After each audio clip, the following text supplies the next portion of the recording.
جناب سیدنا فاروق اعظم عمر بن خطاب رضی اللہ تعالی عنہ کی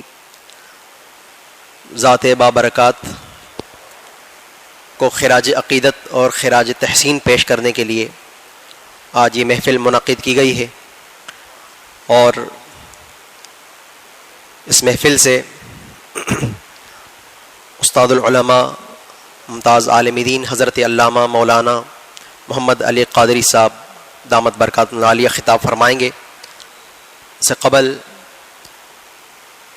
بارگاہ رسالت میں نذرانہ عقیدت اور بارگاہ فاروقی میں نذرانہ منقبت پیش کیا جائے گا۔ تو بلا تاخیر آج کی اس بابرکت محفل کا آغاز تلاوت کلام مجید سے ہوا چاہتا ہے۔ میں ملتمس ہوں محترم جناب حافظ سید زبیر شاہ صاحب سے کہ وہ تشریف لائیں اور کلام الہی سے آج کی اس بابرکت محفل کا باقاعدہ آغاز فرمائیں۔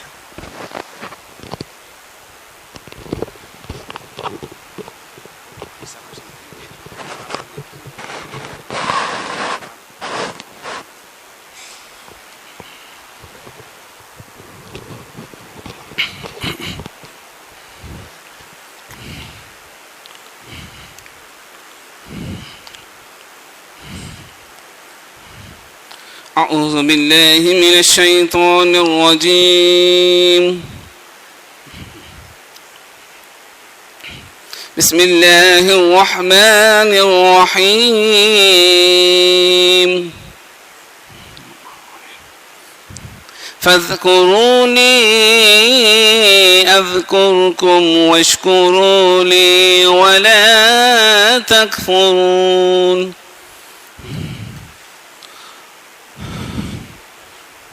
يا أيها الذين آمنوا استعينوا بالصبر والصلاة إن الله مع الصابرين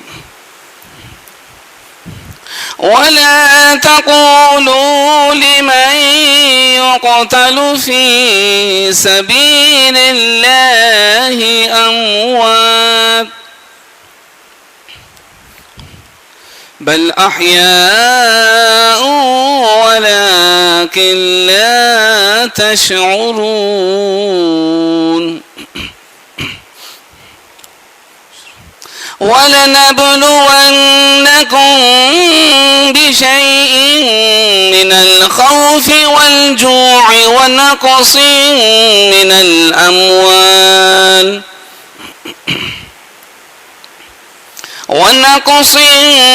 الأموال والأنفس والثمرات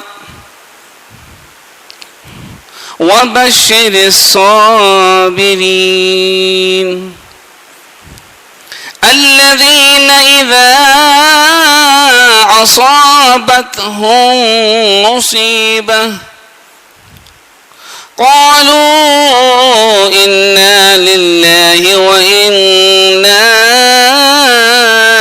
إليه راجعون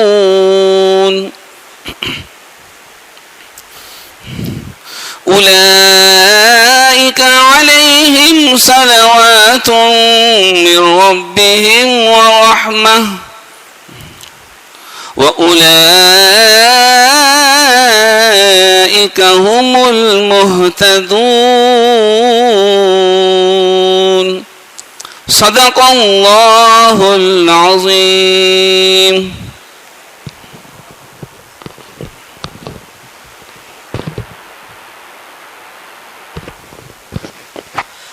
ماشاءاللہ تلاوت کلام مجید سے اس بابرکت محفل کا آغاز فرما رہے تھے محترم جناب حافظ سید زبیر شاہ صاحب۔ تلاوت کلام مجید کے بعد بارگاہ خیر الانام میں نذرانہ عقیدت پیش کرنے کے لیے میں دعوت دیتا ہوں جامعہ انوار القرآن کے طالب علم جناب غلام رسول کو کہ وہ تشریف لائیں اور اپنی خوبصورت آواز میں بارگاہ رسالت میں نذرانہ عقیدت پیش فرمائیں۔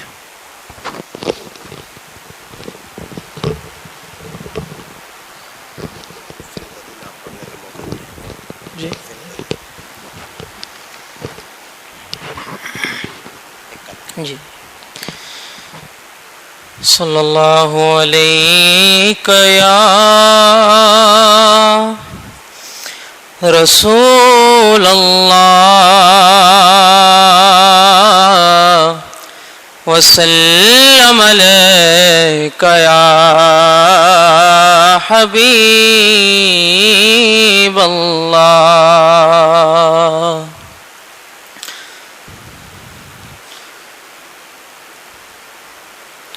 پل سے اتارو راہ گزر کو خبر نہ ہو. پل سے اتارو راہ گزر کو خبر نہ ہو. جبریل پر بچھائے تو پر کو خبر نہ ہو. جبریل پر بچھائے تو پر کو خبر نہ ہو. فریاد امتی جو کرے حال زار میں. فریاد امتی جو کرے حال زار میں. ممکن نہیں کہ خیر بشر کو خبر نہ ہو. ممکن نہیں کہ خیر بشر کو خبر نہ ہو. جبریل پر بچھائے تو پر کو خبر نہ ہو. کانٹا میرے جگر سے غم روزگار کا. کانٹا میرے جگر سے غم روزگار کا. یوں کھینچ لیجئے کہ جگر کو خبر نہ ہو. یوں کھینچ لیجئے کہ جگر کو خبر نہ ہو. جبریل پر بچھائے تو پر کو خبر نہ ہو. فرماتے ہیں یہ دونوں ہیں سردار دو جہاں. فرماتے ہیں یہ دونوں ہیں سردار دو جہاں. اے مرتضی عتیق عمر کو خبر نہ ہو. اے مرتضی عتیق عمر کو خبر نہ ہو. جبریل پر بچھائے تو پر کو خبر نہ ہو.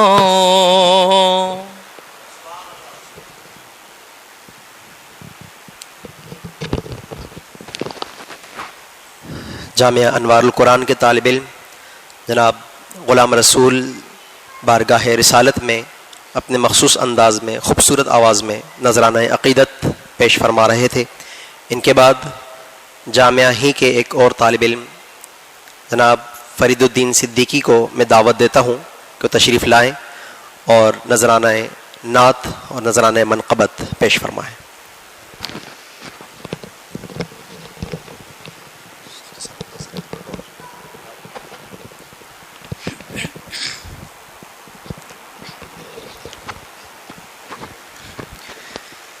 صلی اللہ علیہ یا رسول اللہ وسلم علیک یا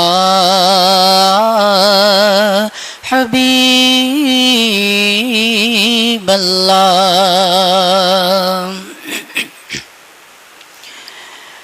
تاجدار مدینہ کے جلوے جن کے دل میں سمائے ہوئے ہیں، تاجدار مدینہ کے جلوے جن کے دل میں سمائے ہوئے ہیں، دور رہ کر وہ قرب آشنا ہے، دل مدینہ بنائے ہوئے ہیں۔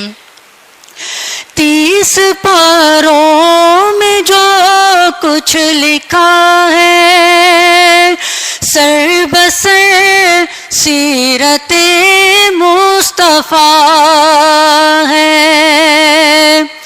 30 پاروں میں جو کچھ لکھا ہے سر بسر سیرت مصطفیٰ ہے۔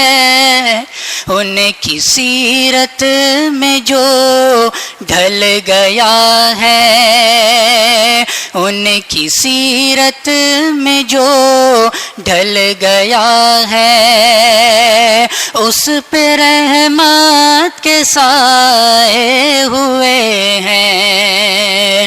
ان کی سیرت میں جو ڈھل گیا ہے، اس پہ رحمت کے سائے ہوئے ہیں۔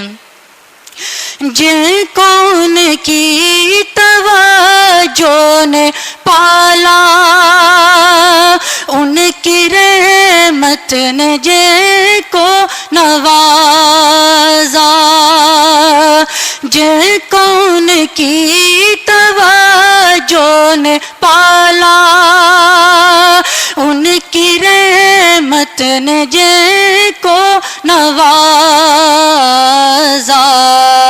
ان گداؤں کا کیا پوچھتے ہو، وہ زمانے پہ چھائے ہوئے ہیں۔ ان گداؤں کا کیا پوچھتے ہو، وہ زمانے پہ چھائے ہوئے ہیں۔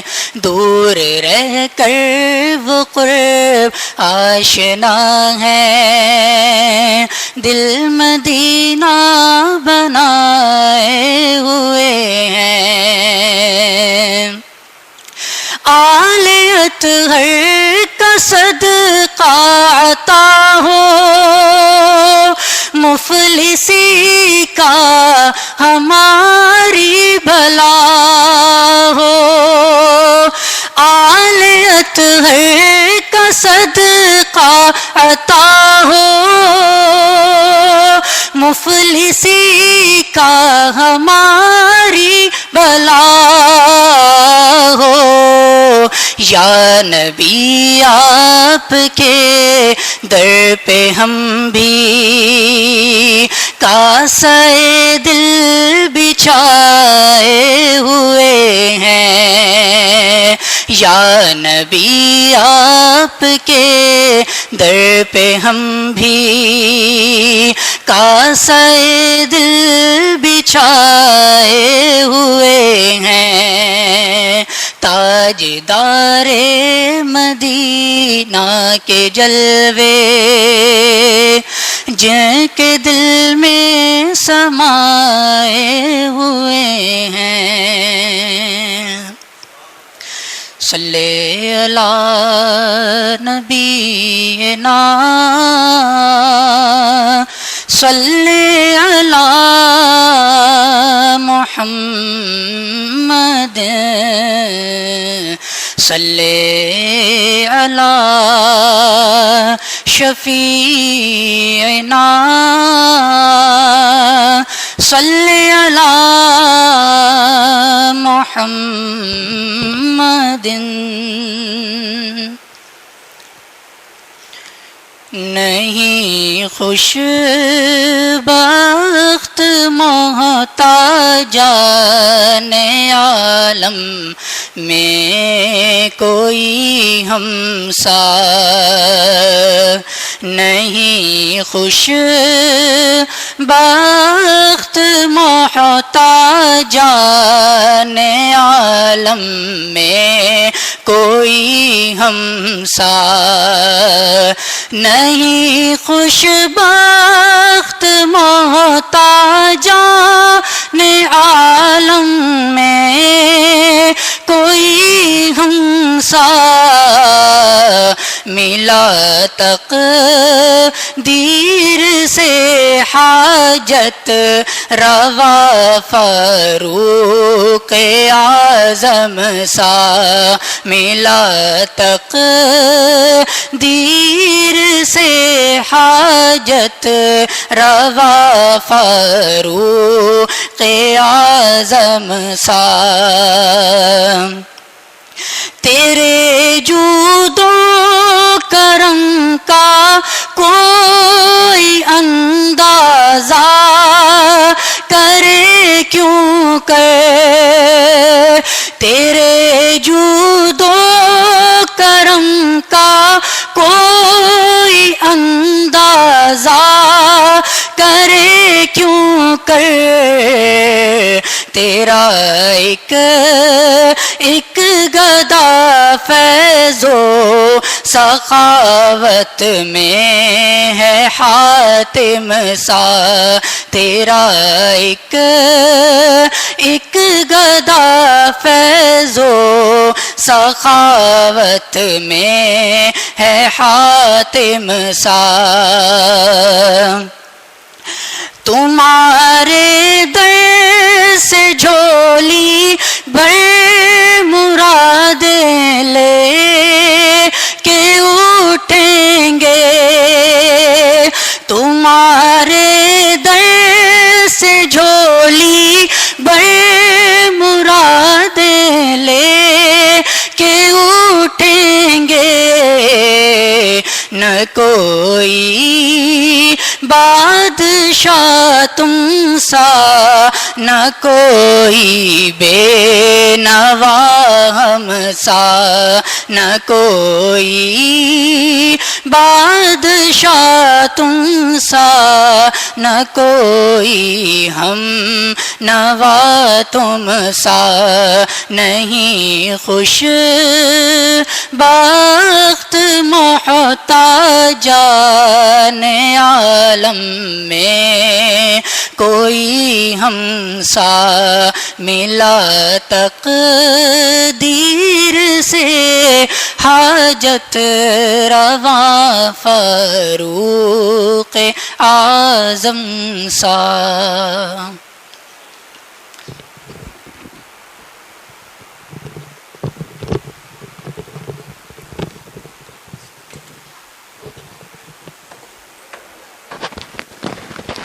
اب بلا تاخیر خطاب کے لیے میں ملتمس ہوں استاد العلماء ممتاز عالم دین حضرت علامہ مولانا محمد علی قادری صاحب دامت برکاتہم العالیہ سے کہ وہ تشریف لائیں اور اپنے نورانی اور عرفانی بیان سے ہم سب کو مستفید فرمائیں۔ نعرہ تکبیر، نعرہ رسالت، نعرہ رسالت۔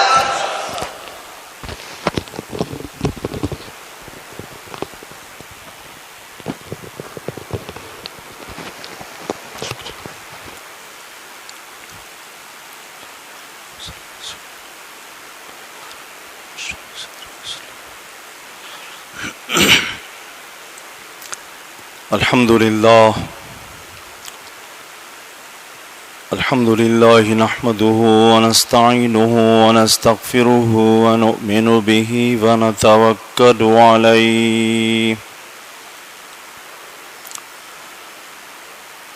ونعوذ بالله من شرور أنفسنا ومن سيئات أعمالنا من يهده الله فلا مضل له ومن يضلله فلا هادي له ونشهد أن لا إله إلا الله وحده لا شريك له ونشهد أن سيدنا ومولانا محمدا صلى الله عليه وسلم عبده ورسوله أما بعد فأعوذ بالله من الشيطان الرجيم بسم الله الرحمن الرحيم قال الله تبارك وتعالى في كلامه المجيد والفرقان الحميد وحسن أولئك رفيقا صدق الله مولانا العلي العظيم وصدق رسوله النبي الكريم الأمين ونحن على ذلك لمن الشاهدين والشاكرين والحمد لله رب العالمين وقال تعالى في مقام آخر في شان حبيبه صلى الله عليه وسلم مخبرا وآمرا إن الله وملائكته يصلون على النبي يا أيها الذين آمنوا صلوا عليه وسلموا تسليما درود شریف پڑھیے اللهم صل على سيدنا ومولانا محمد وعلى آل سيدنا ومولانا محمد وبارك وسلم الصلاة والسلام عليك يا سيدي يا رسول الله وعلى آلك وأصحابك يا سيدي يا حبيب الله حمد و صلاة کے بعد میرے انتہائی مہربان دوست اور جلیل القدر عالم دین علامہ محمد رضوان صاحب نقشبندی دامت برکاتہم العالیہ، حضرت مولانا تنویر احمد صاحب اور دیگر ہمارے اس ادارے کے عزیز طلبہ اور نمازی حضرات، السلام علیکم ورحمۃ اللہ وبرکاتہ۔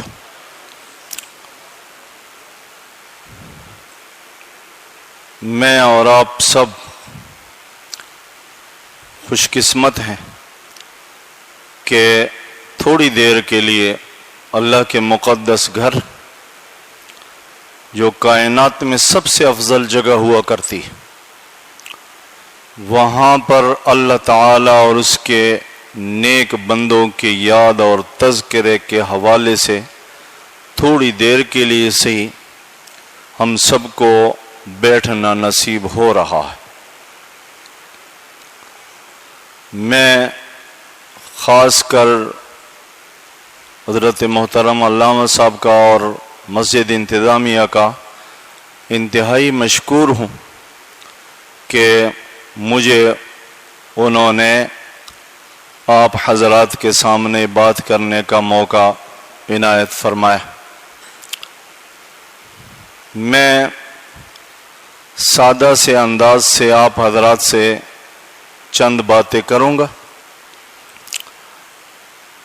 میں چونکہ کوئی نامی گرامی خطیب اور شہرت رکھنے والا بندہ تو نہیں ہوں، البتہ عرصے سے علماء کے پاس اٹھنا بیٹھنا ضرور رہتا ہے، تو اس حوالے سے آپ حضرات کے چند باتیں گوش گزار کرنی ہے۔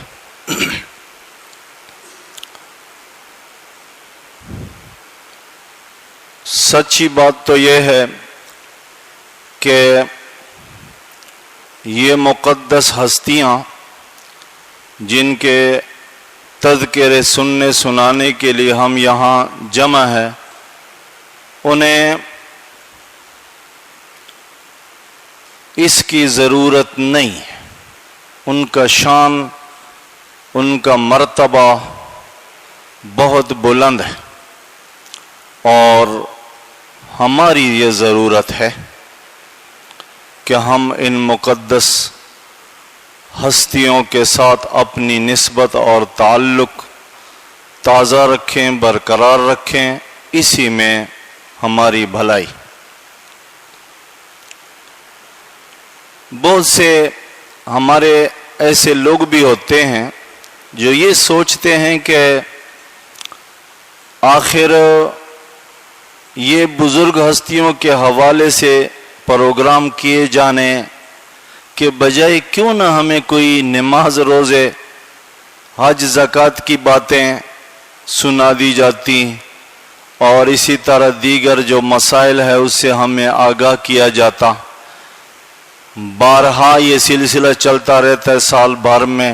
ابھی کچھ دن پہلے حضرت عثمان غنی رضی اللہ تعالیٰ عنہ کے حوالے سے سلسلہ تھا، اور اسی طرح حضرت عمر فاروق رضی اللہ تعالیٰ عنہ کے حوالے سے یہ سلسلہ ہے، اور مختلف اوقات میں جو بزرگوں کے تذکرے کے حوالے سے ہم اہتمام کرتے ہیں، تو اس حوالے سے بعض اوقات اس طرح کی باتیں سوچی جاتی تھی۔ تو میں آپ کو یہ بات عرض کر دوں کہ بزرگوں کا تذکرہ کرنا یہ قرآنی طریقہ ہے، یہ بات سیکھ لیں۔ آپ حضرات سے میں مخاطب ہوں جو ہمارے سامنے ہیں، معذرت کے ساتھ ہمارے پہلو میں تو ایسے جلیل القدر عالم دین اور مقرر اور کیا کیا خوبیوں کے مالک تشریف فرمایا، ہم خود ان سے بہت دفعہ ان کے بیانات سننے کے حوالے سے سیکھنے جاتے ہیں۔ بہرحال سیکھنے کا سلسلہ تو ساری زندگی چلتا رہتا ہے۔ تو آپ حضرات سے میں یہ عرض کر رہا ہوں کہ اگر کسی کے دل میں یہ سوال پیدا ہو کہ بارہا بزرگوں کی یاد کے حوالے سے جو ہم مختلف مواقع پر محافل کا اور پروگرام کا انعقاد کرتے ہیں، تو یہ قرآنی طریقہ ہے، نہیں قرآن کریم سے یہ معلوم ہوتا ہے۔ ذرا غور فرمائیں، قرآن کریم انبیاء کرام کا تذکرہ کرتا ہے، بزرگ ہستیوں کا تذکرہ کرتا ہے، جگہ جگہ، ایک نہیں دو نہیں، متعدد۔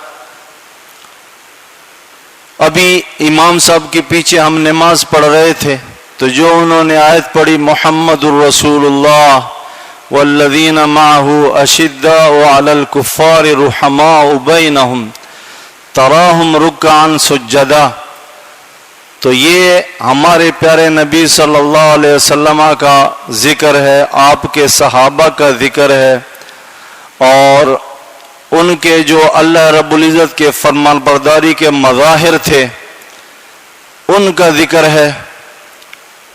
قرآن کریم پر نظر ڈالتے ہیں، حضرت موسیٰ علیہ السلام کا ذکر ملتا ہے جب ان کے گھونسا مارنے سے، مکہ مارنے سے ایک بندے کا قتل ہو جاتا ہے، تو کیسے قرآن بتاتا ہے؟ ایک آدمی ان سے کہہ رہا تھا کہ آپ کے بارے میں لوگ مشورہ کر رہے ہیں آپ کو قتل کرنے کے بارے میں، لہذا بہتر ہے آپ یہاں سے ادھر ادھر ہو جائیں۔ تو قرآن کریم اس کا بیان کرتا ہے۔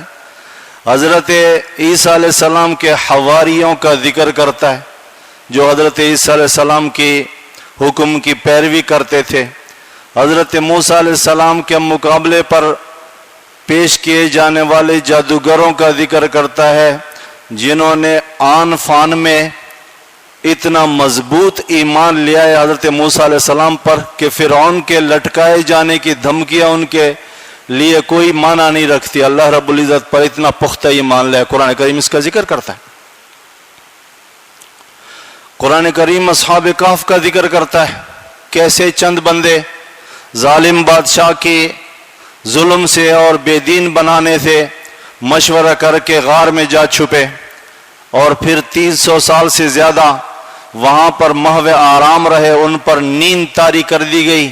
کیسے وہ پہلو بدلتے رہے، کیسے وہ سورج سے بچے رہے، کیسے وہ اس حال پہ رہے، پھر کیسے وہ اس نیند سے بیدار ہو گئے، شہر میں گئے اور شہر والوں کو پتہ چلا قرآن کریم یہ ذکر کر رہا ہے۔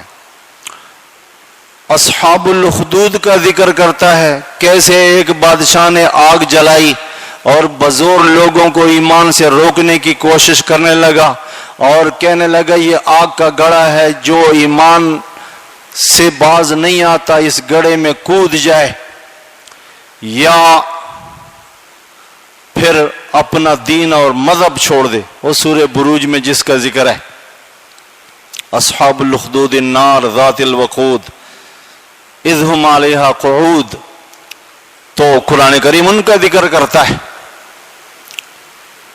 تو جب قرآن کریم حضرت موسیٰ علیہ السلام کے سے بات کرنے والے کا ذکر فرماتا ہے، حضرت عیسیٰ علیہ السلام کے حواریوں کا ذکر کرتا ہے، حضرت موسیٰ علیہ السلام پر ایمان لانے والے جادوگروں کے مضبوط ایمان کا ذکر کرتا ہے، اصحاب کہف کا ذکر کرتا ہے اور اصحاب الاخدود کا ذکر کرتا ہے، اور اس طرح دیگر مثالیں، تو کیا ہم اس سے یہ نتیجہ نہیں اخذ کر سکتے کہ بزرگ ہستیوں کے تذکرے کرنا، ان کے مناقب بیان کرنا، ان کی خوبیاں بیان کرنا یہ قرآنی طریقہ ہے؟ یقیناً یہ قرآنی طریقہ ہے، قرآن کریم کا اسلوب ہے اور طریقہ ہے۔ لہذا یہ مناقب بیان کرنے کی محفل کی ایک تو ہمیں اس حوالے سے ذہن میں ہونا چاہیے۔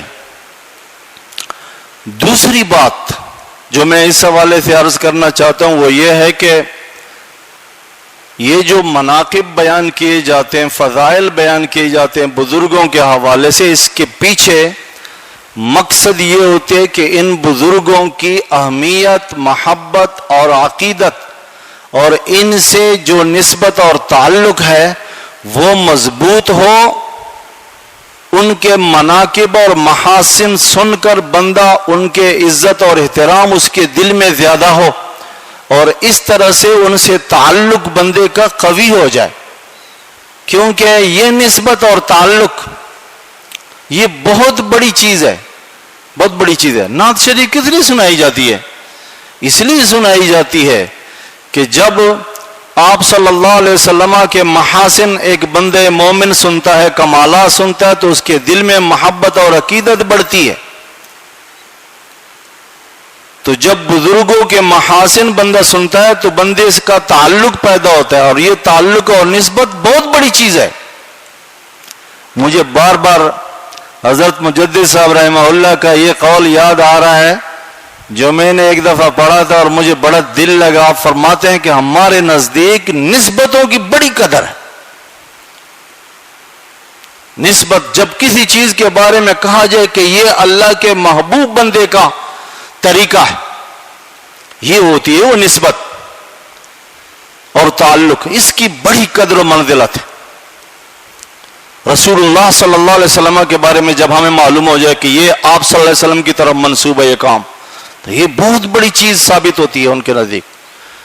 ان کے نزدیک یہ فرق نہیں ہوتا کہ یہ فرض ہے، یہ واجب ہے، یہ سنت ہے، یہ مستحب ہے، جب یہ معلوم ہوا کہ اس کام کی نسبت اللہ کے رسول صلی اللہ علیہ وسلم کی طرف ہے، وہی انہوں نے فرض کی طرف اپنائے، چاہے وہ دوپہر کا قیلولہ ہی کیوں نہ ہو، چاہے وہ واش روم میں بایاں پاؤں داخل کرنے کے حوالے سے ہی کیوں نہ ہو، اور اسی طرح دیگر چھوٹے چھوٹے اعمال جسے ہم سمجھتے ہیں، ان کو بزرگ لوگ فرض کی طرح اہتمام کرتے ہیں، اس لیے پھر وہ ان کے مراتب اللہ رب العزت کے حضور بڑھتے۔ تو نسبتوں کی بڑی قدر ہے، اور اس حوالے سے میں آپ کے سامنے ایک حدیث شریف عرض کروں گا، اور وہ بڑی سمجھنے والی چیز ہے۔ رسول اللہ صلی اللہ علیہ وسلم کے عظیم صحابی حضرت انس رضی اللہ تعالیٰ عنہ، صحیح مسلم میں متعدد سندوں کے ساتھ، تقریباً 7 سندوں کے ساتھ یہ حدیث شریف مروی۔ اللہ کے نبی صلی اللہ علیہ وسلم کے پاس ایک آدمی آتا ہے اور آپ صلی اللہ علیہ وسلم سے پوچھتا ہے متی الساعۃ یا رسول اللہ صلی اللہ علیہ وسلم، قیامت کب ہوگی؟ تو آپ صلی اللہ علیہ وسلم نے جواب میں اس بندے سے فرمایا کہ قیامت کے لیے آپ نے کیا تیاری کر رکھی ہے؟ تو آگے سے انہوں نے عرض کیا احب اللہ و رسولہ، میں اللہ رسول سے محبت کرتا ہوں۔ اپنی نمازوں، یقیناً نماز بھی پڑھتے ہوں گے، روزے بھی رکھتے ہوں گے، اچھائیاں بھی کرتے ہوں گے، صحابی جو تھے، تو احب اللہ و رسولہ۔ آپ صلی اللہ علیہ وسلم نے فرمایا المرء مع من احب، المرء مع من احب، بندہ اسی کے ساتھ ہوگا، مرد اسی کے ساتھ ہوگا جسے اس نے چاہا، جس سے اس نے محبت رکھی۔ یہ بات تو آپ نے سنی ہوگی، لیکن اس کے بعد حضرت انس رضی اللہ تعالیٰ عنہ کے جذبات سننے والے ہیں، وہ کیا کہتے ہیں؟ رسول اللہ صلی اللہ علیہ وسلم کے یہ عظیم صحابی فرماتے ہیں کہ نبی پاک صلی اللہ علیہ وسلم کا یہ فرمان سن کر المرء مع من احب، یہ فرماتے ہیں ما فرحنا، ہم کبھی اتنے خوش نہیں ہوئے کسی چیز سے اسلام کے بعد الاسلام، اشد من قول النبی صلی اللہ علیہ وسلم، رسول اللہ صلی اللہ علیہ وسلم کے اس فرمان سے زیادہ جب آپ نے یہ فرمایا کہ المرء مع من احب، بندہ اسی کے ساتھ ہوگا جس سے اس نے محبت رکھی۔ حضرت انس فرماتے ہیں انا احب اللہ و رسولہ، میں اللہ رسول سے محبت کرتا ہوں، وابا بکر، میں ابو بکر سے محبت کرتا ہوں رضی اللہ عنہ، وعمر، اور حضرت عمر سے محبت کرتا ہوں، اور پھر کہتے ہیں کہ ارجو، میں امید رکھتا ہوں ان اکون معہم وان لم اعمل بعملہم، مجھے رب سے امید ہے کہ میں انہی کے ساتھ ہوں گا اگرچہ میں ان جیسے عمل نہیں کر سکا۔ تو میرے دوستو، نسبت اور تعلق، محبت اور عقیدت، یہ بندے کو اس مرتبے پر پہنچ جاتی ہیں جہاں بندہ سوچ نہیں سکتا بزرگوں کی معیت اور بزرگوں کی سنگت اور بزرگوں کے ساتھ بندے کو اللہ رب العزت کے فضل و عنایت سے ان کی معیت اور سنگت نصیب ہو اتنی بڑی بڑی ہستیوں کے ساتھ۔ تو یہ زبان نبوت کا فرمان ہے، المرء مع من احب، بندہ اسی کے ساتھ ہوگا قیامت کے دن جسے محبت کرتا ہے۔ یہ ہمارے لیے اپنا پیمانہ بھی ہے کہ ہم کس چیز سے محبت کرتے ہیں۔ آیا شیطانی کاموں سے محبت کرتے ہیں یا دنیا کے دیگر راستوں پر محبت کے جذبات رکھتے ہیں یا اللہ رسول سے محبت رکھتے ہیں؟ جیسا بندہ اپنا محاسبہ کر کے معلوم کر سکتا ہے کہ وہ کہاں کھڑا۔ تو یہ جو پروگرام ہوتے ہیں، حفلے ہوتے ہیں اور اس طرح کے محافل ہوتے ہیں اس میں مقصد یہ ہوتا ہے کہ ان بزرگ ہستیوں سے ہمارا تعلق اور نسبت اور محبت کے جذبات کا پہلو اجاگر ہو جائے اور تازگی مل جائے. اللہ رب العزت سے کیا بعید ہے کہ ہمیں اللہ تعالیٰ ان بزرگ ہستیوں کا ساتھ نصیب فرما دے. ایک تو مجھے یہ بات آپ حضرات سے عرض کرنی تھی. دوسری بات جو میں آپ حضرات سے عرض کرنا چاہتا ہوں وہ یہ ہے کہ حضرت عمر رضی اللہ تعالیٰ عنہ بعثت کے دوسرے سال اسلام لائے تھے، اور جیسے آپ جانتے ہیں مشہور بات ہے 40ویں اسلام لانے والوں میں سے تھے، یعنی آپ سے پہلے 39 اسلام لانے والے تھے اور آپ اسلام لانے والوں میں سے 40ویں بنے. اسلام تو لوگ لاتے تھے اور لا رہے ہیں. رسول اللہ صلی اللہ علیہ وسلم کے زمانے میں ہمارے میں نے کسی کتاب میں یہ تعداد تو میں نے زیادہ پڑھی تھی، لیکن اپنے استاد سے 1,14,000 صحابہ کرام کا سنا تھا، تو یقیناً انہوں نے کسی جگہ کسی کا قول پڑھا ہوگا. تو 1,14,000 یا اس سے زائد صحابہ کرام رسول اللہ صلی اللہ علیہ وسلم پر ایمان لانے والے تھے.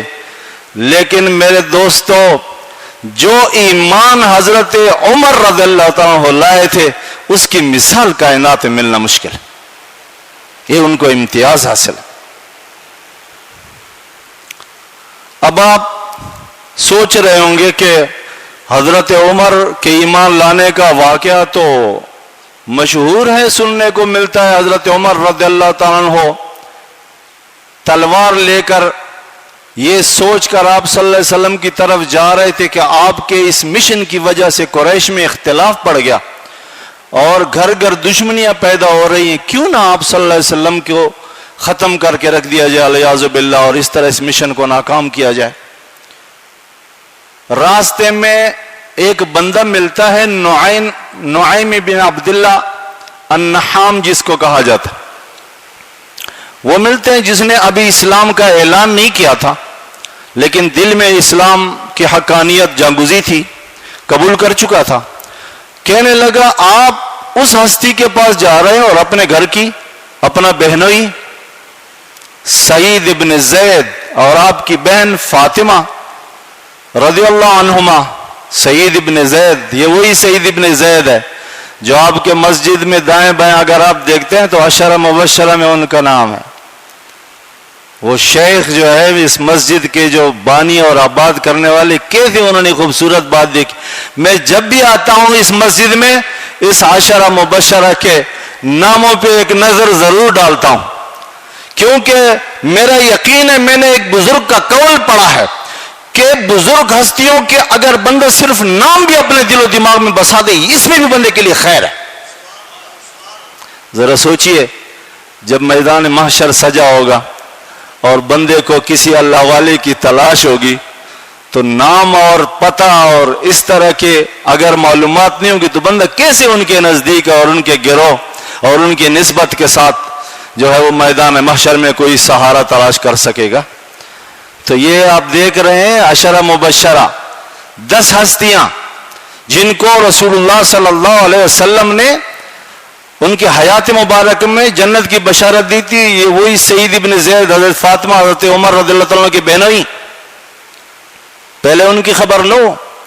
کہتے ہیں دوپہر کا وقت تھا، شدید گرمی تھی اور حضرت عمر تلوار لے کر اپنی بہن کے دروازے پر دستک دیتے اور بہن دروازے کے لیے آ جاتی ہے یہ سمجھ کے کہ بھائی آیا ہوا ہے، تو فوراً ہی حضرت عمر ان کو اس پاداش میں مارنا شروع کر دیتے ہیں کہ وہ کیوں اپنے آبائی مذہب کو چھوڑ کر ایمان لے آئے.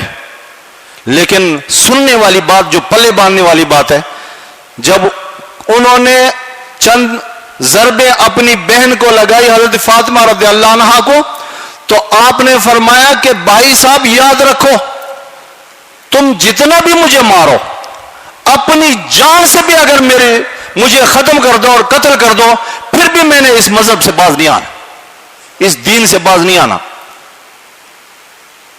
یہی سعد ابن ابی وقاص رضی اللہ تعالیٰ کی بات مجھے یاد آتی ہے، جو حدیث مبارک میں جب وہ اسلام لائے سعد ابن ابی وقاص، تو ماں ناراض ہو گئی، ماں ناراض ہو گئی اور بھوک ہڑتال کے کھانا نہیں کھاؤں۔ تو حضرت سعد ابن ابی وقاص رضی اللہ عنہ اپنی والدہ سے کہنے لگے اماں جان یاد رکھیں یہ تو ایک جان ہے، اگر 100 جانیں ہوں 100 اور ایک ایک کر کے نکلتی جائیں پھر بھی سعد اس مشن سے واپس نہیں آنے والا جس مشن میں جا چکا۔ یہ صحابہ کرام کا وہ ایمان ہے جن کے بارے میں کہا گیا پہاڑوں جیسے ایمان ہے۔ رسول اللہ صلی اللہ علیہ وسلم نے فرمایا میرے صحابہ کی ایمان اگر جسم دی جائے اور مجسم شکل میں لوگوں کو دکھایا جائے تو وہ پہاڑ کی طرح نظر آئے، اتنا مضبوط ایمان اور یقین۔ حضرت عمر رضی اللہ تعالیٰ عنہ نے جب بہن کی یہ بات سنی تو حوصلہ ہار گئے، کیا کریں گے؟ آخر کار جب وہ پاک ہوئی ہے، مختصر کرتا ہوں، قرآن کریم پڑھا، مانگا پڑھنے کے لیے، سورہ طٰہٰ کی آیات پڑھنے کو ملی۔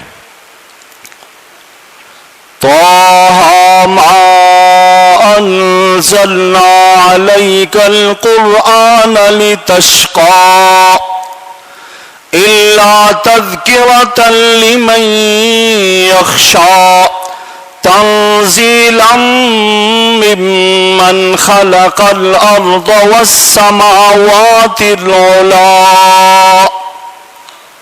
سورہ طٰہٰ کی آیات جب حضرت عمر رضی اللہ عنہ نے ابتدائی آیات پر نظر ڈالی تو ان کے آنسو بہنے لگے اور پوچھنے لگے کہاں ہے رسول اللہ صلی اللہ علیہ وسلم، محمد صلی اللہ علیہ وسلم کہاں ہے، مجھے ان کے پاس جانا ہے۔ دار ارقم میں رسول اللہ صلی اللہ علیہ وسلم میں ایک جگہ جہاں پر مسلمان خفیہ طور پر عبادت کیا کرتے تھے، آپ صلی اللہ علیہ وسلم اپنے ساتھیوں کے ساتھ تشریف فرماتے، دروازے پہ حضرت عمر آتے ہیں تلوار لیے ہوئے، صحابہ کرام حیران ہوئے کہ اب کیا ہوگا۔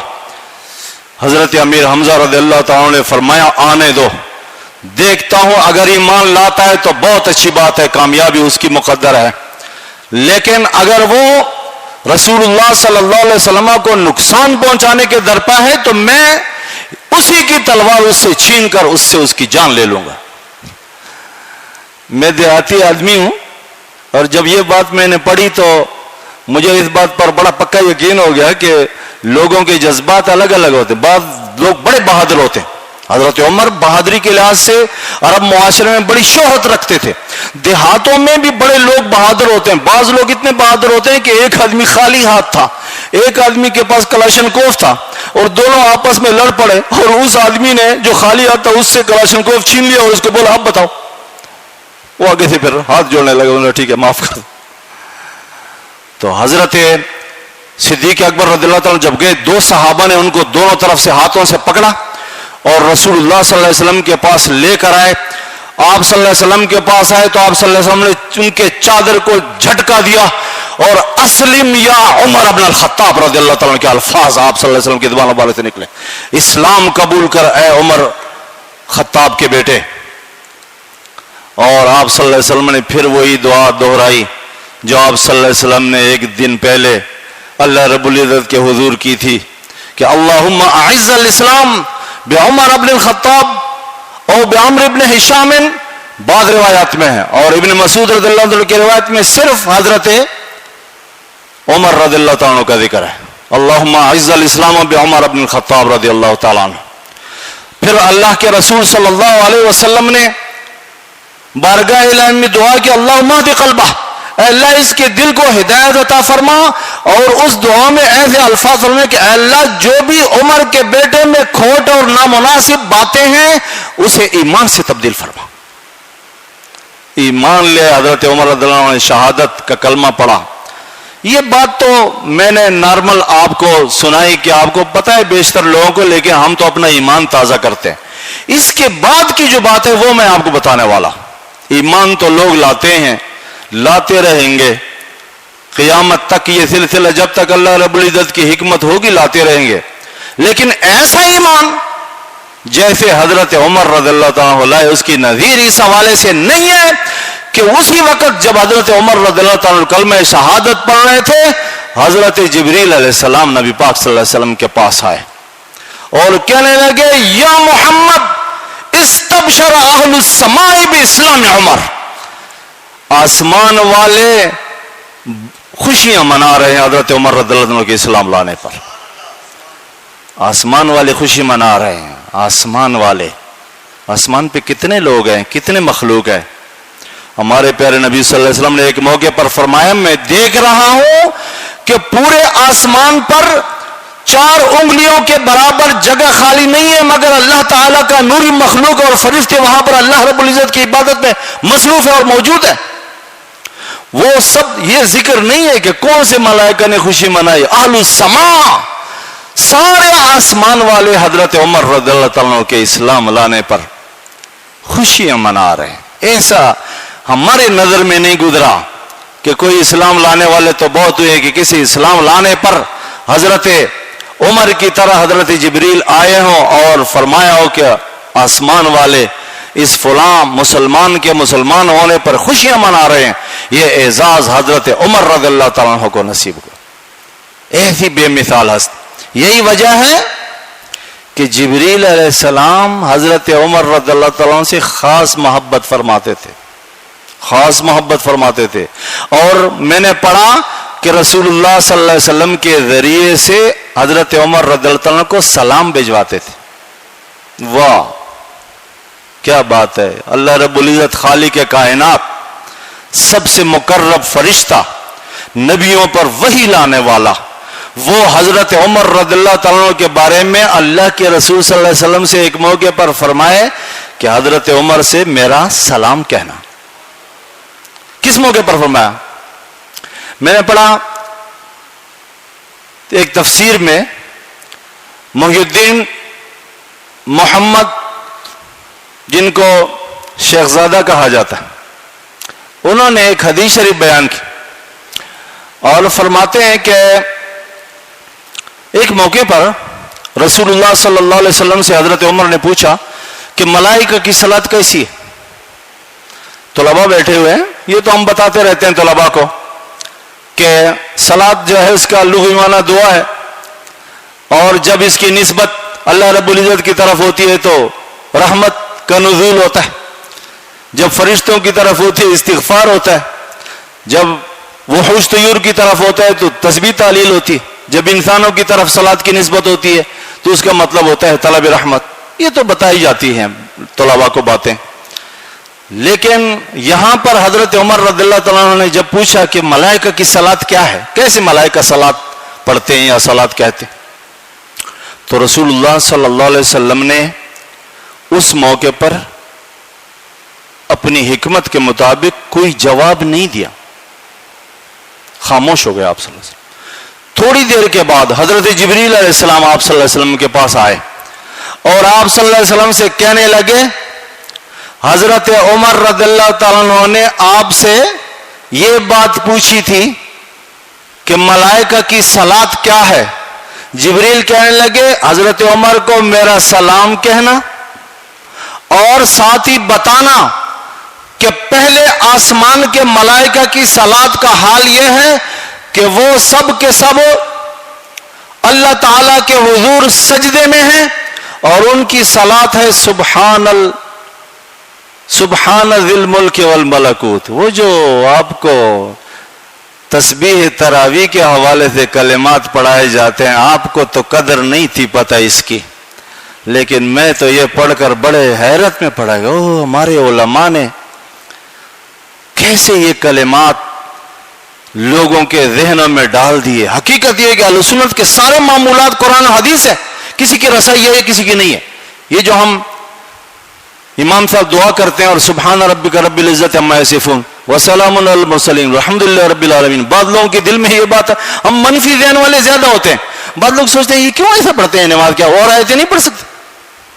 تو بھائی یہ حدیث شریف میں ہے کہ جو آدمی چاہتا ہے کہ اس کا میزان عمل بھاری ہو وہ ہر نماز کے بعد یہ کلمات پڑھے، اس لیے پڑھتے ہیں.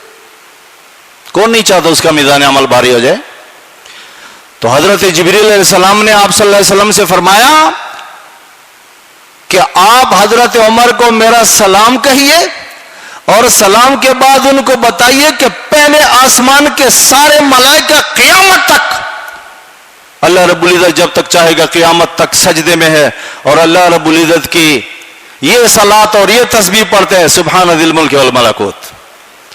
اور پھر فرمایا ان کو بتاؤ دوسرے آسمان کے ملائکہ سارے کے سارے قیام کی حالت میں ہے, ہاتھ باندھ کر کھڑے ہیں جیسے ہم نماز میں کھڑے ہیں. آپ کو معلوم ہوگا یہ نماز میں جتنی ادائیں ہیں یہ سب فرشتوں کی ادائیں ہیں.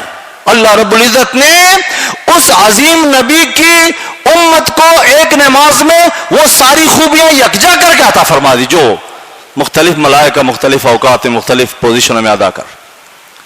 فرمایا دوسرے آسمان کے ملائکہ وہ قیام کی حالت میں اور ان کی تسبیح ہے سبحان ذی الملک والجبروت, سبحان ذی الملک والجبروت. اور تیسرے آسمان کے ملائکہ قیامت تک رکوع کی حالت میں اور ان کی تسبیح ہے سبحان الملک الحی الذی لا یموت, سبحان الملک الحی الذی لا یموت. یہ وہی تو دعا ہے جو ہم آپ پڑھتے ہیں تسبیح تراویح سبحان ذی الملک والملکوت سبحان ذی العزت والعظمت والہیبت والقدرت والکبریاء والجبروت سبحان الملک الحی الذی لا ینام ولا یموت.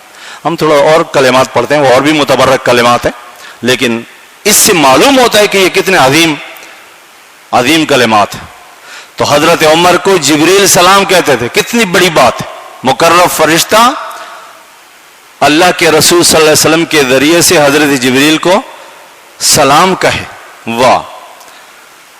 ایک اور بات جو میں آپ کو عرض کرنا چاہتا تھا وہ یہ ہے کہ حضرت عمر رضی اللہ تعالیٰ عنہ کی ایک اور خصوصیت ہے حدیث شریف کی روح سے, اور وہ یہ ہے کہ وہ ایسی ہستی ہیں کہ ان کے دنیا سے چلے جانے کے بعد بھی ان کے دین پر عمل پیرا ہونے کے جو آثار ہیں وہ رہتی دنیا تک ان کا سلسلہ چلتا رہے. یہ حدیث شریف سے علماء نے نکالا. حدیث شریف میں ہے رسول اللہ صلی اللہ علیہ وسلم نے فرمایا, صحیح بخاری اور مسلم شریف کی حدیث ہے, کہ مجھے خواب میں میری امت کے کچھ لوگ دکھائے گئے تھے جن میں سے کسی نے ایسی قمیض پہنی ہوئی تھی جو سینے تک تھی, جیسے شرٹ ہوتی ہے, کسی کے اس سے کم تھی, اور ہماری حالت تو یہ ہے کہ مانوی لحاظ سے ہم بے لباس ہو چکے ہیں. تو حدیث شریف میں ہے کہ حضرت عمر رضی اللہ تعالیٰ کو میں نے دیکھا کہ آپ نے قمیض اتنی لمبی پہنی ہوئی کہ آپ زمین پر گھسیٹے جا رہے ہیں, وہ زمین پر آپ کے ساتھ چلتے ہوئے زمین پر گھسیٹی جا رہی, اتنی لمبی قمیض پہنی. حدیث شریف میں رسول اللہ صلی اللہ علیہ وسلم کے صحابہ کرام نے آپ صلی اللہ علیہ وسلم سے عرض کیا, فما اولت یا رسول اللہ صلی اللہ علیہ وسلم, آپ نے کیا تعبیر اس خواب کی سمجھی جو حضرت عمر رضی اللہ تعالیٰ کو لمبی قمیض کی حالت میں دیکھا؟ تو آپ نے فرمایا کہ میری تعویل دین کی ہے. حضرت عمر رضی اللہ تعالیٰ دوسرے لوگوں سے بڑھ کر دیندار ہے.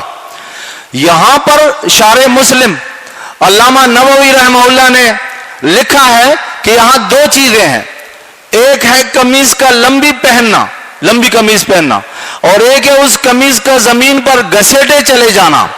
یہ لمبی قمیض دینداری ہے اور اس کو زمین پر چلتے ہوئے ساتھ گھسیٹنا یہ اس بات کی علامت ہے کہ حضرت عمر دنیا میں نہیں ہوں گے, پھر بھی ان کے بتائے ہوئے اصول اور ان کے دینی طریقوں پر لوگ چلتے رہیں گے اور عمل کرتے رہیں گے.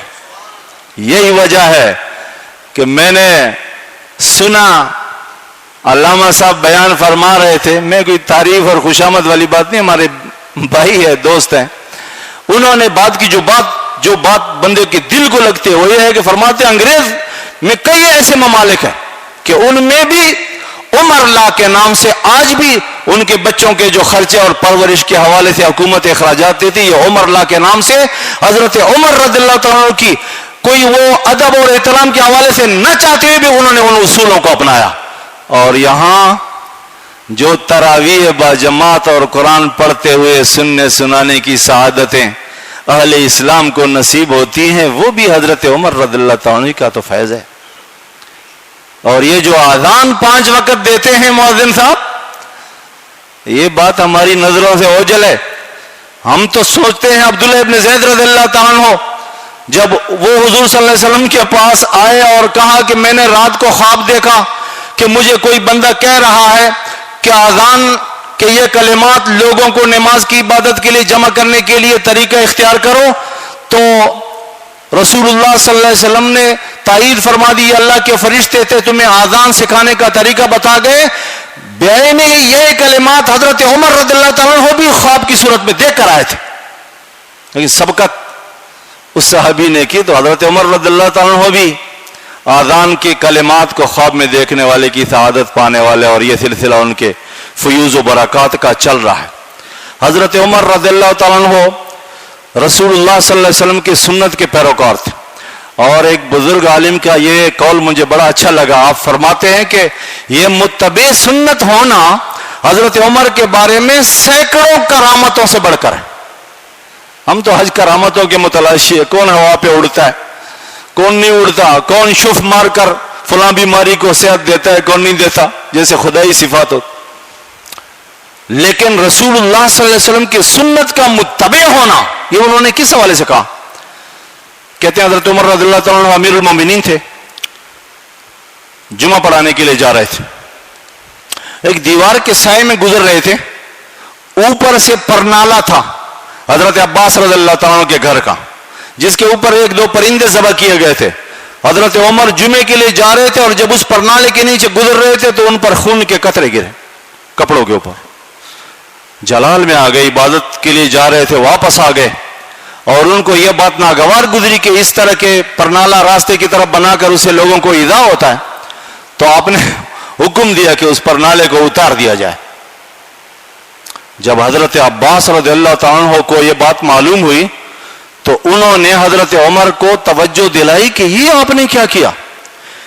آپ کو پتہ ہے پرنالا، پتہ نہیں آپ سمجھتے یا نہیں، جس سے کچے کمروں کا پانی نکلتا ہے، ذرا گہری جگہ بناتے ہو، خانہ کعبے کا ہم میزاب رحمت کے نام سے ہم دیکھتے ہیں.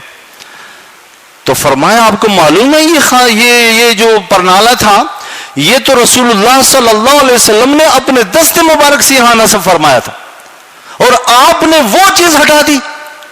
تو حضرت عمر رضی اللہ تعالیٰ کو سخت ندامت ہوئی، اور آپ نے فرمایا لے آؤ واپس وہ پرنالا، اور فرمایا حضرت عباس سے کہ میرے کاندھے پر کھڑے ہو کے، امیر المومنین کے کاندھے پر کھڑے ہو کے اس پرنالے کو وہی جگہ پر نصب کر دو.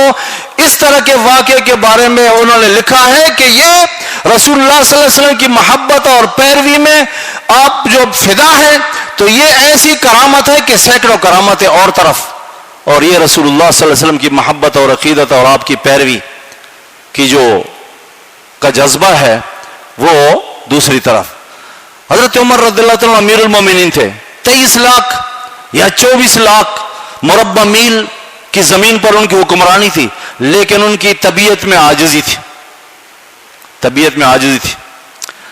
اس حوالے سے علماء نے لکھا ہے کہ جب ہرمزان نام کا ایرانی گورنر تھا، جب وہ گرفتار ہو کے حضرت عمر کے پاس مدینہ پاک لایا جا رہا تھا، تو مدینے سے ذرا پہلے اس نے اجازت مانگی اور اپنا شاہی لباس اس نے نکالا، جیسے کہ بادشاہوں کا تم تراک والا لباس ہوتا ہے، زرق برق، وہ اس نے پہن لیا. اس نے سمجھا کہ جیسے بادشاہوں سے ملتے ہیں ایسے کسی بادشاہ سے ملنا ہوگا.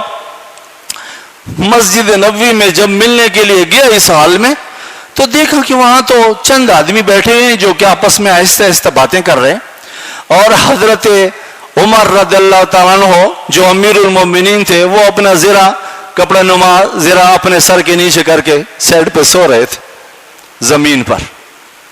تو اسے بڑی حیرت ہوئی کہ یہ امیر المومنین. تھوڑی دیر میں حضرت عمر رضی اللہ تعالیٰ عنہ جب بیدار ہوتے ہیں اور اس ہرمزان سے ملتے ہیں، تو آپ ان سے پوچھتے ہیں کہ ہرمزان کیا ہو گیا؟ جاہلیت میں جب ہم اور تم ایک دوسرے سے لڑتے تھے تو ایرانی غالب آ جاتے تھے، آج کیا وجہ ہے کہ تم مغلوب ہو گئے ایمان والوں سے؟ تو ہرمزان نے کہا کہ پہلے جاہلیت کے زمانے میں تم اکیلے ہوتے تھے اور ہم بھی اکیلے ہوتے تھے اور ہم تم پر غالب آ جاتے تھے، لیکن اس وقت ہم اکیلے اور تمہارے ساتھ تمہارا خدا ہے جس کی وجہ سے ہم ہار گئے. تو حضرت عمر رضی اللہ تعالیٰ کی طبیعت میں عاجزی تھی. میں زیادہ لمبا نہیں کرتا لیکن کچھ باتیں ضرور 2-3 مزید کہنا چاہتا ہوں. حضرت عمر رضی اللہ تعالیٰ وہ ہستی ہیں کہ قرآنی آیات ان کی رائے کے مطابق تائید کرتے ہوئے نازل ہوئی. یہ بہت بڑا اعزاز ہے. خالق کائنات زمین کے کسی عام انسان کا یعنی نبوت کے علاوہ کی خواہش اور رائے کو اتنی ترجیح فرمائے کہ اس کے مطابق قرآنی آیات نازل ہو جائے. یہ بڑا اعزاز ہے. چنانچہ حضرت عمر فرماتے صحیح حدیث مبارک سیاق کی حدیث ہے وافقت ربی فی ثلاث 3 باتوں میں نے اپنے رب کی موافقت کی. ادب کا پہلو دیکھیں. یہ نہیں کہتے کہ رب نے میری موافقت کی, میں نے رب کی موافقت کی. کون سی 3 باتیں ہیں؟ مقام ابراہیم پر جو طواف مکمل کرنے کے بعد بندہ دوگانا پڑتا ہے, یہ اللہ رب العزت کے اس عظیم بندے حضرت عمر کی خواہش اور رائے تھی کہ کاش ہم یہاں پر نماز ادا کرے. اللہ رب العزت نے اس رائے کے مطابق حکم نازل فرمایا وَاتَّخِذُوا مِن مَّقَامِ إِبْرَاهِيمَ مُصَلًّى. حضرت ابراہیم علیہ السلام مقام ابراہیم کو مصلی بناؤ, وہاں پر نماز ادا کرو. حضرت عمر رضی اللہ تعالیٰ نے رائے دی تھی اور ایک انہوں نے مشورہ پیش کیا تھا بارگاہ رسالت میں کہ آپ صلی اللہ علیہ وسلم کے ازواج کے پاس طرح طرح کے لوگ آتے ہیں اہل ایمان مختلف کاموں کے حوالے سے, تو کیا ہی اچھا ہوتا اگر پردے کے پیچھے وہ آپ صلی اللہ علیہ وسلم کے ازواج سے بات کرتے تو یہ بہتر تھا. اللہ رب العزت جل وعلا شانہ نے اس رائے کے مطابق آیات حجاب نازل فرما دی. اور کیسے فرمایا وَإِذَا سَأَلْتُمُوهُنَّ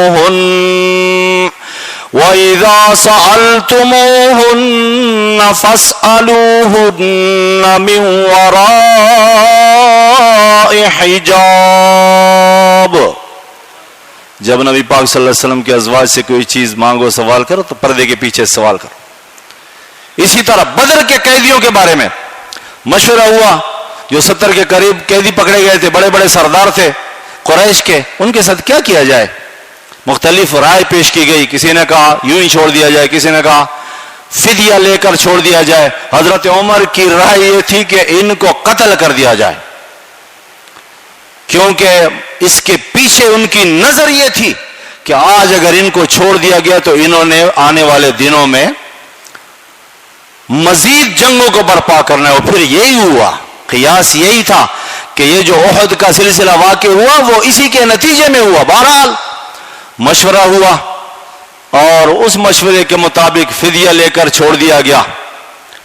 لیکن اللہ رب العزت جل وعلا شانہ نے قرآن کریم کی آیات اسارہ بدر کے بارے میں جو نازل فرما دی, اس سے صاف یہ پتہ چلتا ہے کہ حضرت عمر رضی اللہ تعالیٰ کے مشورے پر عمل پیرا ہونا چاہیے تھا اور ان کو قتل کر کے تاکہ دین کے دشمنوں کا جو جڑ سے سلسلہ تھا وہ ختم ہو جاتا. میں آخری بات جو آپ کو سنانا چاہتا ہوں وہ یہ ہے کہ رسول اللہ صلی اللہ علیہ وسلم کے مزاج سے بھی آپ واقف تھے خوب. حضرت عمر رضی اللہ عنہ کے پاس ایک نسخہ تھا کہ جب آپ صلی اللہ علیہ وسلم غصے ہوتے تھے, ناراضگی کی کیفیت ہوتی تھی, تو حضرت عمر وہ سلسلہ کرتے تھے تو آپ صلی اللہ علیہ وسلم کا غصہ جو ہے وہ ٹھنڈا ہو جاتا. حدیث مبارک میں رسول اللہ صلی اللہ علیہ وسلم سے کثرت سے لوگ پوچھا کرتے تھے, سوال کیا کرتے تھے. ایک موقع پر آپ صلی اللہ علیہ وسلم کی طبیعت پر نہایت گہرا گزرا اور آپ صلی اللہ علیہ وسلم کھڑے ہو گئے اور فرمایا جو بھی تم چاہتے ہو اب سوال کرو, میں تمہیں جواب دوں گا. سیاق کی حدیث ہے, صحابی کھڑا ہو گیا جس کے نسب میں لوگ شک کرتے تھے, میرا باپ کون ہے؟ آپ صلی اللہ علیہ وسلم نے بتا دیا تیرا باپ وہی ہے, یعنی جو تان کرتے ہیں نسب میں یہ صحیح نہیں ہے. اسی طرح ایک اور بندہ کھڑا ہو گیا تو حضرت عمر رضی اللہ تعالیٰ نے وہ نسخہ استعمال کیا اور آپ صلی اللہ علیہ وسلم کا غصہ کئی مواقع پر ہے. رسول اللہ صلی اللہ علیہ وسلم کے حضور حضرت عمر عرض کرنے لگے رضینا باللہ ربا وبالاسلام دینا وبمحمد نبیا. ہم راضی ہیں ہم راضی ہیں. رضینا باللہ ربا، اللہ رب العزت ہمارا رب ہے. وبالاسلام دینا، وبمحمد النبی، آپ صلی اللہ علیہ وسلم ہمارے نبی ہیں. البتہ اس کے اندر یہ بات پنہا تھی کہ ہم تو نئے ہیں، ہم ابھی آداب نبوت سے اور آداب بارگاہ نبوت سے ناواقف ہیں. تبھی قرآن نے فرمایا کہ خبردار ایسا سوال نہ کرو، لا تسألوا عن اشیاء، ایسی باتیں نہ پوچھا کرو. ان تبد لکم تسؤکم، اگر تمہیں بتا دی جائے تمہیں اچھی نہیں لگے گی. پھر سچ سچ، خدا تو سچ بولتا ہے اور آپ صلی اللہ علیہ وسلم نے سچی بات بتانی ہے. تو یہ حضرت عمر رضی اللہ تعالیٰ عنہ کا کی بڑی خوبی ہے کہ وہ حضور کے مزاج شناس تھے. رسول اللہ صلی اللہ علیہ وسلم کے اس عظیم صحابی کے عاجزی کے کئی واقعات ملتے ہیں. میں چونکہ گھنٹہ ہو رہا ہے میں اپنی بات مختصر کرتا ہوں. ایک بات سنا کر، حضرت عمر امیر المومنین تھے لیکن ان کی طبیعت میں عاجزی تھی، عاجزی پسند کر، تکبر نام کا کوئی چیز نہیں تھا. وہ تکبر جو جلال سمجھا جاتا ہے وہ دین کی خلاف ورزیوں کے حوالے سے تھا. جو دین کی خلاف ورزی کرتا تھا وہ آپ کو ناگوار تھا. آپ کا مشہور مقولہ تھا کہ میں نکمے آدمی کو جو سبحلل ہو، نکما ہو، بیکار ہو، میں اس کو نہیں پسند کرتا. جو نہ دنیا کا کوئی کام کرتا ہو نہ دین کا کوئی کام کرتا، فضول آدمی حضرت عمر رضی اللہ تعالیٰ عنہ پسند فرماتے. حضرت عمر رضی اللہ عنہ کے بارے میں ہے کہ آپ نے مہر کے بارے میں ایک فتویٰ دیا کہ مہر جو ہے وہ زیادہ نہ رکھا جائے. اگر 400-500 درہم مختلف روایت میں ذکر ہے، اس سے زیادہ رکھے گا تو میں اس سے ضبط کر کے بیت المال میں جمع کرا دوں. جب آپ نے یہ بات کری تو ایک خاتون کھڑی ہو گئی، سیاہ رنگ کی عورت کھڑی ہو گئی اور کہنے لگی یہ بات آپ رسول اللہ صلی اللہ علیہ وسلم سے سن کر بیان کر رہے ہیں یا آپ کی اپنی رائے ہے؟ کیونکہ ہم تو قرآن میں دیکھ رہے ہیں کہ قرآن تو ذکر کر رہا ہے وَآتَيْتُمْ إِحْدَاهُنَّ قِنْطَارًا، کہ کیسے تم نامناسب رویہ اختیار کرتے ہو طلاق کے وقت، حالانکہ تم ایک کو بہت سارا ڈھیر سارا مال ادا کر چکے ہو، تو کیسے تم نامناسب اور اللہ کی ناراضگی کا طریقہ اختیار کرتے ہو؟ تو قرآن سے تو یہ پتہ چلتا ہے کہ ڈھیر ساری مہر رکھا جا سکتا ہے، اور آپ کہتے ہیں کہ نہیں، اس محدود سے زیادہ رکھے گا تو میں بیت المال میں ضبط کر دوں گا. کہتے ہیں امیر المومنین ہو کر اور حضرت عمر اتنے شان و شوکت والے ہو کر بھی فوراً انہوں نے سر نیچے کر دیا اور اپنے ممبر سے نیچے آ گئے اور اپنے آپ کو مخاطب کر کے کہنے لگے عمر تجھ سے تو زیادہ یہ کالی عورت جانتی. اور اسی وقت اپنا حکم واپس لے لیا اور فرمایا جتنا مرضی مہر رکھو، جتنا مرضی مہر رکھ سکتے ہو، کوئی پابندی نہیں. یہ چند باتیں تھیں اس عظیم ہستی کے حوالے سے جو میں نے پڑھ کر سمجھ کر آپ کے گوش گزار کی. یقیناً ان میں کوئی اونچ نیچ، کوئی میری کوتاہی ہو سکتی ہے. بہرحال کوشش کی ہمارے لیے جس میں عبرت ہے، عبرت کا پہلو ہے، تعلیمات ہیں، ہم اس ہستی سے تعلق نسبت برقرار رکھیں. میری دعا ہے اللہ تعالی جل وعلا شانہ اس مسجد کو، اس ادارے کو آباد اور شاد رکھے. جن لوگوں کی کاوشیں جو ہیں وہ شامل ہیں اس کی آبادی میں، اللہ تعالیٰ دین و دنیا کی بھلائی نصیب فرمائے. مسجد کے پہلو میں جو شیخ آرام فرما ہے اور جو اس ادارے مسجد کے روح روات، اللہ تعالیٰ ان کی قبر پر رحمت فرمائے. میں نے خود تو ان سے کوئی استفادہ کے حوالے سے نہیں کیا، لیکن ان کے شاگردوں سے سنتے تھے کہ وہ حضرت عمر رضی اللہ تعالیٰ عنہ کی ایک جھلک اپنے اندر رکھتے تھے. اللہ تعالیٰ ان کی قبر پر رحمتوں کی بہار فرمائے، رحمتوں کا نزول فرمائے، درجات بلند فرمائے. آمین. وما علینا الا البلاغ.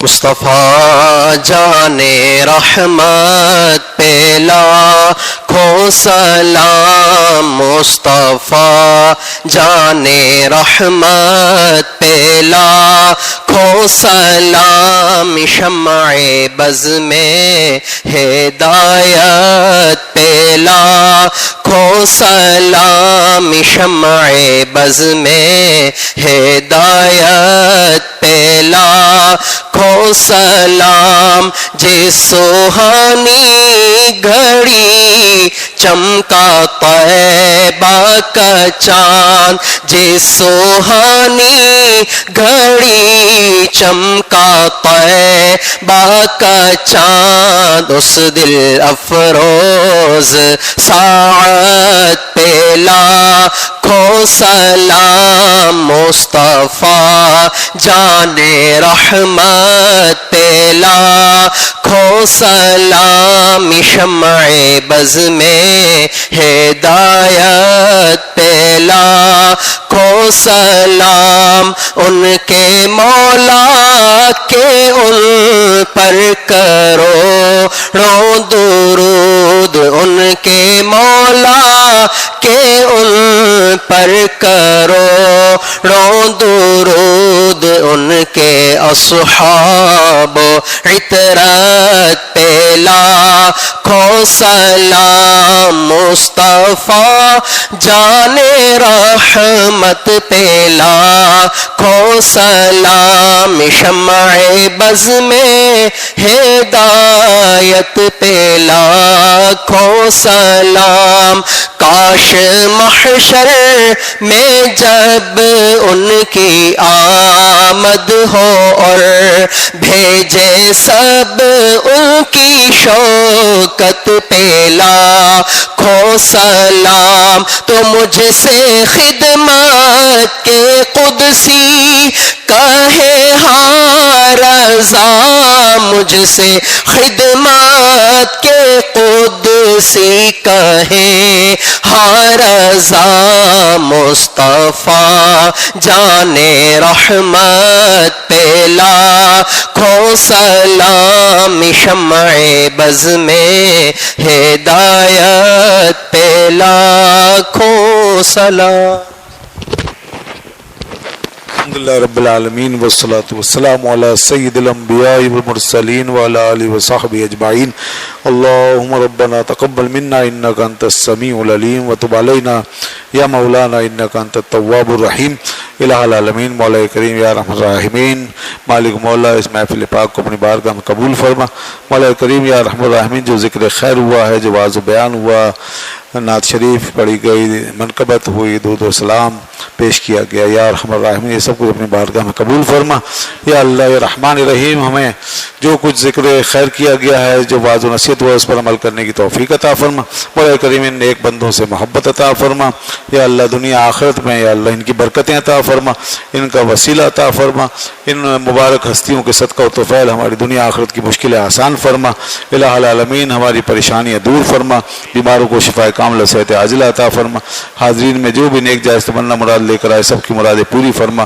عالم اسلام کی مدد فرما یا اللہ مسلمانوں کو غلبہ عطا فرما اسلام کو غلبہ عطا فرما الہ العالمین دشمنان اسلام کی شر سے محفوظ فرما ملک پاکستان کی حفاظت فرما یا اللہ عالم اسلام کی حفاظت فرما الہ العالمین یہود و حنود کی سازشوں سے مسلمانوں کو محفوظ فرما حضرت عمر رضی اللہ عنہ کے نقش قدم پر چلنے والے ان کی سیرت پر عمل کرنے والے حکمران ہمیں عطا فرما ان کے جیسے بہادر ہمیں عطا فرما ایمان والے اخلاص والے لوگ عطا فرما الہی ہمیں اپنے ان بزرگوں کے نقش قدم پر چلا جو عزت و سطوت ہماری جا چکی ہے اسے ہمیں واپس دلا یا اللہ ہم پر کرم فرما رحم فرما جن بھائیوں نے اس محفل میں دام درم قدم سخن حصہ لیا سب کی مشکلیں آسان فرما سب کو فیض فاروقی عطا فرما یا اللہ حضرت فاروق اعظم رضی اللہ عنہ کا فیض عطا فرما یا اللہ ہمیں ہمارے والدین ہمارے تمام اعزاء اقرباء سب کی مغفرت فرما وصلی اللہ تعالی علی خیر خلق محمد و آلہ وصحبہ اجمعین برحمتک یا